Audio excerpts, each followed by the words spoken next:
Bonsoir à toutes et tous, c'est les Actions Furieuses de ce mardi. Comme d'habitude, l'avertissement, cette vidéo est uniquement à but pédagogique. Je partage simplement mes propres avis et réflexions. Les actions présentées ne sont en aucun cas des conseils d'achat ou de vente. Et vous êtes seul responsable de vos investissements. Pour me suivre, c'est comme d'habitude sur Twitter, @trendfrance. Et on va passer directement à la citation du jour. En risquant 1%, je suis indifférent à tout trade individuel. Gardez votre risque petit et constant est absolument essentiel et c'est de Larry Hite. Alors avant que je reçoive des tonnes de questions, quand il y a marqué en risquant 1%, c'est le risque qui est de 1%, c'est pas la taille de la position. C'est le risque, la différence entre votre entrée et votre sortie en cas d'échec, c'est-à-dire un stop loss grosso modo. Allez, sans plus attendre, on passe direct au CAC. C'est mieux, c'est mieux, on a déclenché la zone de force, donc on commence à avoir des probabilités positives, des probabilités favorables. En semaine, on a regagné la zone de force aussi sur l'indicateur extra-trend. On est plutôt pas mal, il faut se souvenir qu'on a une résistance dynamique au-dessus de la tête, mais d'ici là, on a le temps de voir venir. Donc pour l'instant, c'est plutôt bien. Alors, parmi les furieuses, qu'est-ce qu'on a eu? Alors, on a Aegon. Là, on est à 5 minutes de la clôture, donc ça va naviguer un peu. Mais Aegon, je vous la montre pourquoi. Elle n'a rien fait de très furieux, simplement on a toujours les 5,122 à passer. Et ils sont bien identifiés. Oh, c'est pénible avec le... mince. Avec le magnétisme. Bon, allez, hop, on entoure ici. Cette zone-là, elle est très intéressante puisque derrière, on a une continuité du mouvement si ça passe. Donc ça peut être plutôt pas mal. On a également Compagnie des Alpes qui a, vous vous souvenez, hein, on guettait d'abord la cassure de cette oblique baissière, la cassure a eu lieu. On a eu ensuite la cassure des 4,68, des 14,68 et aujourd'hui on continue tranquillement, donc c'est plutôt bien. Qu'est-ce qu'on avait? On a Accor aussi, alors qui a priori termine en échec sur les 22,60, mais bon, on a toujours ce niveau-là à surveiller. On a également AXA. Alors, c'est la clôture, mais vous voyez le niveau de la résistance dynamique qu'on avait entouré là. Eh bien, c'est un niveau qui est toujours pertinent, donc on va faire très attention à ceci dans les jours à venir. En clôture, ça fluctue pas mal. Bon, a priori, ça va clôturer normalement, hein. Katana, la résistance oblique qu'on a là, il y a eu un échec hier. Aujourd'hui, c'est une tentative réussie. Donc, on est sur les plus hauts, c'est plutôt bien. On a Dassault Aviation qui a cassé son oblique baissière qu'on avait ici.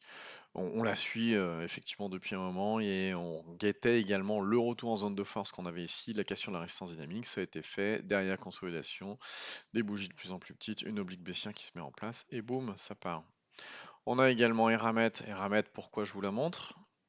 Eh bien parce que le niveau qu'elle a, l'oblique baissière qu'on a tracée, bah, finalement elle est bien pertinente puisque on voit bien qu'elle bloque les cours, donc ce qu'on va guetter c'est la cassure qu'elle a, d'autant plus qu'ici on voit les volumes, je vais les tracer tiens, qui sont décroissants. Donc là maintenant ça commence à devenir intéressant puisque on va attendre l'explosion qui va arriver derrière. IBAB, bah justement à propos d'explosion, cassure de résistance dynamique, très bien, parfait, du volume, la totale, super bien. Euh, si on la regarde en mensuel, on est en pleine zone de force, donc plutôt pas mal. Hop, tiens, on va enlever ça qui sert à plus rien. Donc plutôt pas mal, on est bien.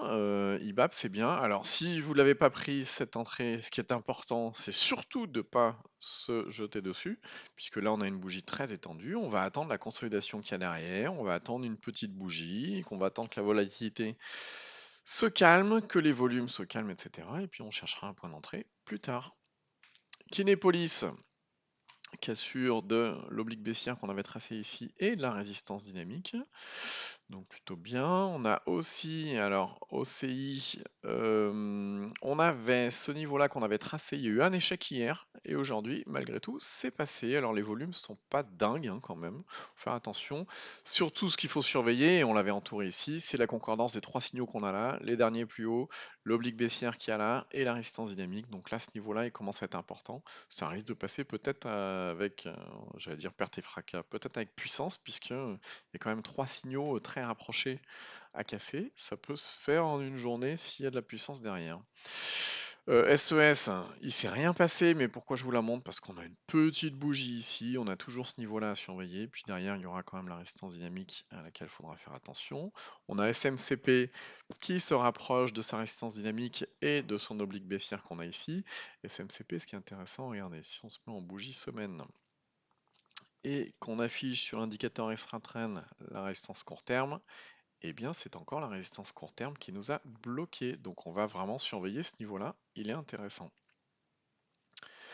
Quoi d'autre? On a également Société Générale. Société Générale, pareil, pourquoi je vous la montre? On a une belle bougie là, qui démontre encore une fois de plus la pertinence de l'oblique baissière qu'on a là. On a la résistance dynamique derrière, donc effectivement on a un niveau à surveiller, des volumes décroissants. C'est du classique, c'est pas mal. Et on a Total Energy qui, semble-t-il, va s'arrêter pile sur l'oblique baissière qu'on avait tracé.